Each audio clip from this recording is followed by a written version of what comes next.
Hello दोस्तों, एक बार फिर स्वागत है अपने धर्म स्टडी प्रो चैनल में।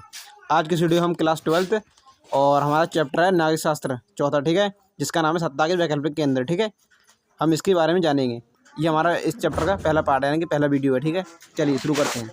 देखिए, हमारा पार्ट है पहला इस चैप्टर का। ठीक है, और देखिए चैप्टर हमारा चौथा है और जिसका नाम है सत्ता के वैकल्पिक केंद्र। ठीक है, जिसे हम कहते हैं, देखिए, अल्टरनेटिव सेंट्रेस। ठीक है, सेंट्रेस ऑफ पावर। ठीक है, और जी बिहार बोर्ड और जैक बोर्ड और जहाँ कहीं भी एनसीईआरटी चलती है वहाँ पर हमारा वीडियो ये काम आएगा। यानी कि ये सभी एनसीईआरटी अकॉर्डिंग करा रहे हैं, जहाँ पर भी हमारी एनसीईआरटी चलती है वहाँ पर ये काम आएगा वीडियो पूरा। ठीक है, चाहे यूपी बोर्ड हो। देखिए शीतयुद्ध की बात विश्व के सामने, देखिए शीतयुद्ध का विश्व के सामने कुछ ऐसे संगठन तथा देश प्रभावशाली बनकर सामने आए। देखिए कौन कौन से थे, जिसने यह स्पष्ट होने लगा कि यह संगठन तथा देश अमेरिका की एक ध्रुवता के सामने एक विकल्प बन सकते हैं। अब यानी कि अमेरिका को टक्कर दे सकते हैं। ये ऐसे कुछ संगठन बने, कुछ देश सामने आए जब शीतयुद्ध समाप्त हुआ तो। ठीक है, देखिए विश्व राजनीति में दो ध्रुवीय व्यवस्था के टूटने के बाद स्पष्ट हो गया कि राजनीतिक और आर्थिक सत्ता के लिए केंद्र कुछ हद तक अमेरिका के प्रभाव को अवश्य सीमित कम करेंगे, यानी कि उसके प्रभाव को घटाएंगे। ठीक है, कम करेंगे ताकत को उसकी। कुछ संगठन हैं, कुछ देश उभरे। ठीक है, उन्होंने सोचा यदि हम एक ही दबे रहेंगे तो कुछ ना कुछ हमें करना पड़ेगा उभरने के लिए। ठीक है, वरना अमेरिका ही एकमात्र महाशक्ति रहेगा।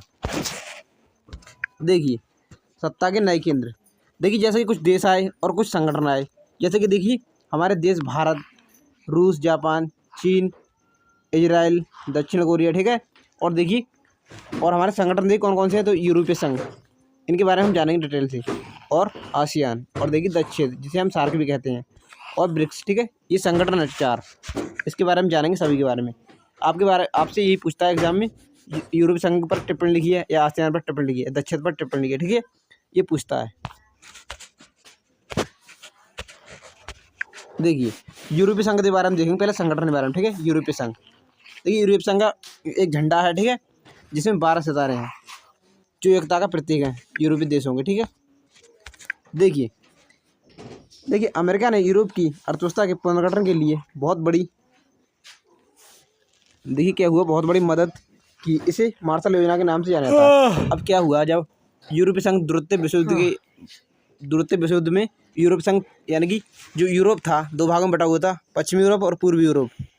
तो हमारा जो पूर्वी यूरोप टूट चुका था, तो उसके पुनर्गठन के लिए, यूरोप के पुनर्गठन के लिए अमेरिका ने कुछ पैसे दिए। ठीक है, सहायता दी। उसे हम मार्शल योजना के नाम से जाना जाता है। ठीक है, इसे हम मार्शल योजना कहते हैं। देखिए 1948 में मार्शल योजना के तहत यूरोपीय आर्थिक सहयोग संगठन की स्थापना की गई। कब की गई? 1948 में यूरोपीय आर्थिक सहयोग संगठन की स्थापना। ठीक है, और देखिए जिसके माध्यम से पश्चिमी यूरोप के देशों की आर्थिक मदद दी गई, और जो पश्चिमी यूरोप के देश थे उनको आर्थिक मदद दी गई, यानी पैसे वगैरह दिए गए। ठीक है, उन्हें पैसे दिए गए और उन्हें उनकी हालत को सुधारा गया। ठीक है, और यह एक ऐसा मंच बन गया जिससे माध्यम से पश्चिमी यूरोप के देशों में ने व्यापार और आर्थिक मामलों में एक दूसरे की मदद शुरू की, और जो पश्चिमी यूरोप के देश थे उन्होंने एक दूसरे की मदद शुरू कर दी। ठीक है, व्यापार वगैरह में और सभी चीज़ में, आर्थिक मामलों में, जिससे यूरोप विकसित होने लगा। देखिए 1949 में यूरोपीय परिसर की स्थापना हुई। अब देखिए 1949 में यूरोपीय परिसर की स्थापना हुई, जो कि राजनीतिक सहयोग के मामले में कदम था। ठीक है, यानी राजनीतिक सहयोग के मामले में जो कदम था एक प्रकार से, इसको हम कह सकते हैं। यूरोपीय परिसर की स्थापना कब हुई? तो 1949 में। ठीक है, और देखिए 1957 यूरोपीय आर्थिक समुदाय और का गठन हुआ। ठीक है, यूरोपीय समुदाय का भी गठन हुआ 1957 में। ठीक है, और सर आपको याद रख लेनी है। ठीक है, एक। और देखिए 1989 में यूरोपीय आसियान, देखिए पार्लियामेंट के गठन के बाद यूरोपीय आर्थिक समुदाय ने राजनीतिक स्वरूप लेना शुरू कर दिया। ठीक है, राजनीतिक स्वरूप लेना शुरू कर दिया 1989 में। और देखिए 1992 में मास्टर संधि के द्वारा यूरोपीय संघ का गठन हुआ। अब देखिए ये सारे काम होने के बाद इन सबों को एक मिलाकर बना दिया गया, और 1992 में मास्टर संधि पर हस्ताक्षर करके पूरा यूरोपीय संघ बना दिया गया पूरा। ठीक है, ये बहुत ही महत्वपूर्ण संगठन था। देखिए यूरोपीय संघ, अब इसके बारे में जानेंगे। देखिए यूरोपीय संघ यूरोप के देशों का एक संगठन है। तो किसका संगठन है ये? यूरोप के देशों का। ठीक है, और इसकी स्थापना कब हुई? तो 1992 में, ठीक है। और देखिए प्रारंभ में यह एक आर्थिक संगठन के रूप में कार्य करता था, यानी कि आर्थिक संगठन के रूप में कार्य करता था, ठीक है। पहले ये प्रारंभ में यानी पहले बना हुआ था, लेकिन देखिए बाद में यह राजनीतिक संगठन करने लगा, ठीक है। राजनीतिक संगठन के कार्य करने लगा इसी। देखिए यूरोपीय संघ की विशेषताएं, इसकी विशेषताएं क्या थी, ठीक है। आखिर इसकी विशेषता क्या है? देखिए यूरोपीय संघ ने आर्थिक सहयोग वाली संस्था से बदलकर राजनीतिक संस्था का रूप ले लिया। पहले तो ये आर्थिक संगठन था, फिर इसे राजनीतिक संगठन घोषित कर दिया गया। लेकिन देखिए यह एक विशाल राष्ट्र की तरह काम करने लगा। इसके पास अपना झंडा, देखिए अपना झंडा है इसके पास, अपना गान है, जैसे हमारा राष्ट्रगान है भारत का, इसके प्रकार इसका भी एक संगठन के पास भी इसका अपना गान है। और देखिए इसके स्थापना दिवस मनाया जाता है इसका। और देखिए इसके पास अपनी मुद्रा है, यूरोपीय संघ के पास अपनी मुद्रा है, यूरो, ठीक है। और देखिए 2016 में यह दुनिया की दूसरी सबसे बड़ी अर्थव्यवस्था थी।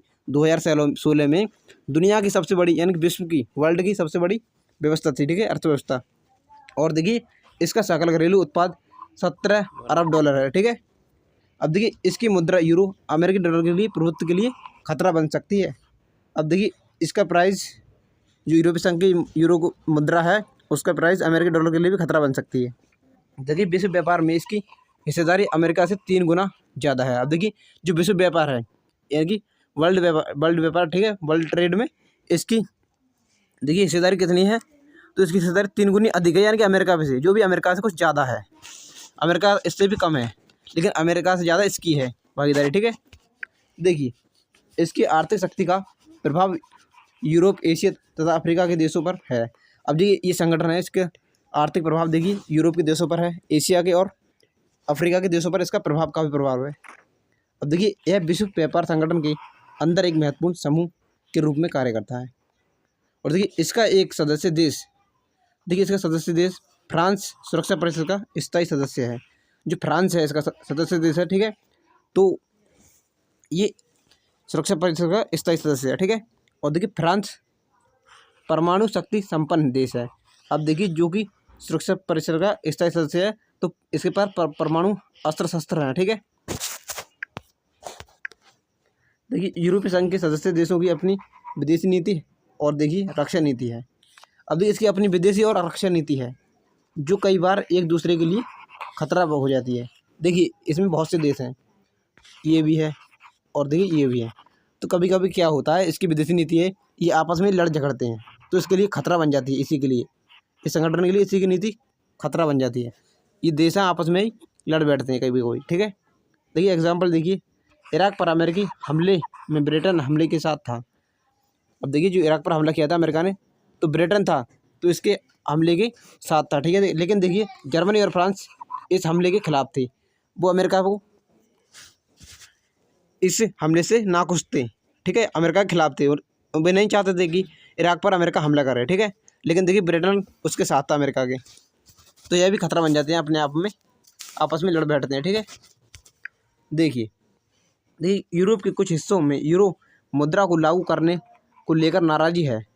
देखिए डेनमार्क और स्वीडन, ठीक है, मास्टर संधि और झांसी यूरोप मुद्रा यूरो को देखिए साझी यूरो मुद्रा और यूरो को मानने से इनकार कर दिया। अब देखिए 2 देश हैं, देखिए डेनमार्क और स्वीडन, ठीक है, इन्होंने मास्टर संधि पर हस्ताक्षर किया, लेकिन इन्होंने यूरो मुद्रा को मानने से इनकार कर दिया कि यूरो मुद्रा नहीं लागू की जाएगी। ये खिलाफ थे, ठीक है, कौन से? तो डेनमार्क और स्वीडन, ठीक है। आपसे यही ऑब्जेक्टिव क्वेश्चन में पूछ लेता है, ठीक है। अब देखिए यूरोपीय संघ के कई सदस्य देश अमेरिकी गठबंधन में थे और देखिए ब्रिटेन यूरोपीय संघ में अलग हो गया और जो ब्रिटेन है यूरोपीय संघ से अलग हो गया। यूरोपीय संघ ने 2003 में अपना संविधान बनाने का प्रयास किया लेकिन उसमें असफल रहा। जैसे कि भारत का संविधान हमारा, ठीक है, उसने भी यूरोपीय संघ ने सोचा था, इस संगठन देखिए संगठन बना रहा है, देश का संविधान अलग होता है, एक संगठन अपना संविधान बनाने की कोशिश कर रहा था, इसने किया था 2003 में, परंतु यह कामयाब नहीं हो सका, असफल हो गया, ठीक है। तो इसकी विशेषता थी। तो देखिए यूरोपीय संघ के गठन के उद्देश्य, इसके उद्देश्य क्या थे? देखिए अब देखिए यूरोप के देशों ने संगठन बनाया, क्यों बनाया? देखिए एक समान विदेशी और सुरक्षा नीति, ठीक है, और देखिए आंतरिक मामलों तथा न्याय से जुड़े मामलों पर सहयोग हो, एक समान मुद्रा का चलन हो यूरोप में, ठीक है, और वीजा मुक्त आवागमन यानी कि बिना वीजा के आना जाना हो जाए, ठीक है। अब देखिए आसियान हमारा क्या था? आसियान यह भी संगठन था, इसके बारे में जानेंगे। देखिए दक्षिण, इसका पूरा पूरा फुल फॉर्म है दक्षिण पूर्वी एशियाई राष्ट्रों का संगठन, ठीक है। देखिए आखिर आसियान क्या था। देखिए आसियान की स्थापना 1967 में हुई। तो पहला पॉइंट 1967 में इसकी स्थापना हुई, ठीक है। इसे बनाया गया और देखिए इस क्षेत्र के 5 देश थे, ठीक है। कौन से देश थे? दक्षिण एशिया के 5 देश। देखिए इंडोनेशिया, मलेशिया, फिलीपींस, सिंगापुर और थाईलैंड, ठीक है। इंडोनेशिया, मलेशिया और देखिए फिलीपींस, सिंगापुर और थाईलैंड, ये 5 देश थे, ठीक है। और ने बैंकॉक घोषणा पत्र पर हस्ताक्षर करके आसियान की स्थापना की। तो कौन से पत्र पर? बैंकॉक घोषणा पत्र पर, ठीक है। तो इसकी स्थापना की कब की? 1967 में। और देखिए बाद में ब्रुनई, दारुसलाम और देखिए वियतनाम, लाओस, म्यांमार और कंबोडिया भी इसमें शामिल हो गए और इसकी सदस्य संख्या 10 हो गई। अब देखिए पहले तो 5 देशों ने इसकी स्थापना की थी, लेकिन बाद में 5 और शामिल हो गए, तो टोटल कितने हो गए? 10, ठीक है। वर्तमान में 10 देश हैं इसमें शामिल। देखिए आसियान के प्रमुख उद्देश्य। आखिर आसियान के प्रमुख उद्देश्य क्या है? देखिए देखते हैं। देखिए आसियान के प्रमुख उद्देश्य, देखिए अब देखिए सदस्य देशों के आर्थिक विकास को तेज करना। जो देश हैं आसियान में, दक्षिण एशिया के जो देश शामिल हैं 10, उनके आर्थिक विकास में वृद्धि करना, ठीक है, यानी कि तेज करना, बढ़ाना, तेजी लाना। और इसके द्वारा सामाजिक और सांस्कृतिक विकास हासिल करना, ठीक है। आपस में मेलजोल करना और सांस्कृतिक विकास करना, सामाजिक और सांस्कृतिक, ठीक है। और देखिए कानून के शासन और संयुक्त राष्ट्र संघ के नियमों का पालन करना। जो संयुक्त राष्ट्र संघ है उसके नियमों का पालन करना, ठीक है। और देखिए क्षेत्रीय शांति और स्थायित्व को बढ़ावा देना, ठीक है। क्षेत्र में शांति रहे, दंगे फसाद ना हो, ठीक है, और स्थायित्व को बढ़ावा देना। देखिए आसियान शैली। आखिर आसियान शैली क्या थी? ठीक है, देखिए आसियान शैली क्या थी। देखिए आसियान शैली क्या थी? आसियान शैली देखिए अब देखिए आसियान क्या थी। देखिए अनौपचारिक, टकराव रहित और सहयोगात्मक मेल मिलान का नया उदाहरण पेश करके आसियान ने काफ़ी यश कमाया। इसे ही आसियान शैली के नाम से जाना जाता है। अब देखिए जो क्या हुआ था, इसने संगठन बनाया, ठीक है, और जो आसियान था इसने अपने ही दक्षिण पूर्वी एशिया में, ठीक है, काफ़ी लाभ कमाया, काफ़ी फ़ायदा हुआ इसे, तो इसे हम आसियान शैली के नाम से जाना जाता है, ठीक है। इसी को आसियान शैली कहते हैं। अब देखिए आसियान समुदाय के प्रमुख स्तंभ, ठीक है।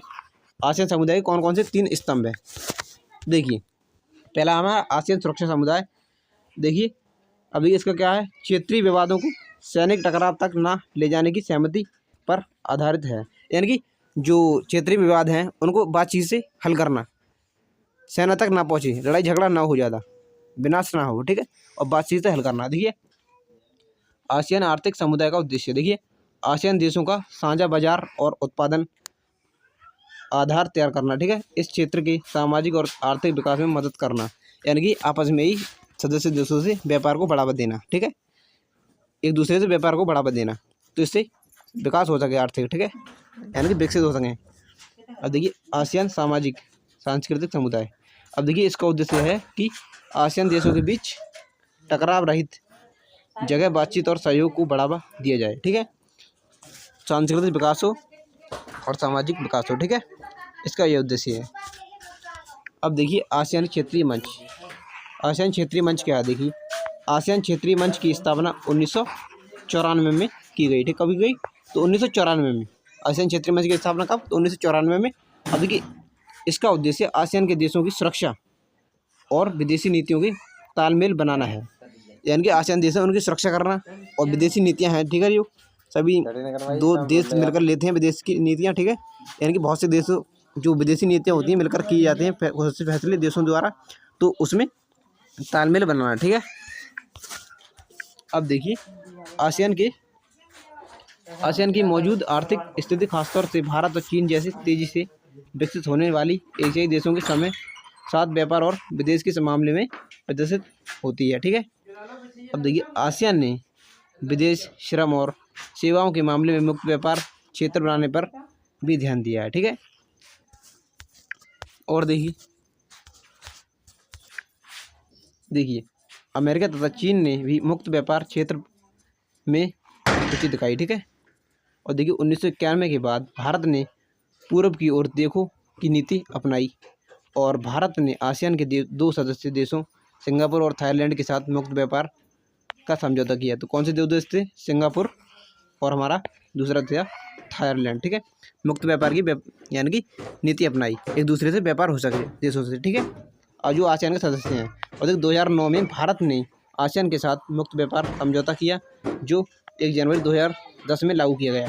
और देखिए आसियान की असली ताकत अपने सदस्य देशों, सहभागी सदस्य देशों और बाकी गैर क्षेत्रीय संगठनों के बीच निरंतर संवाद और परामर्श करने की नीति है। यह एशिया का एकमात्र ऐसा संगठन है जो कि एशिया देशों और विश्व शक्तियों पर राजनीतिक और सुरक्षा मामलों पर चर्चा के लिए मंच उपलब्ध कराता है, ठीक है।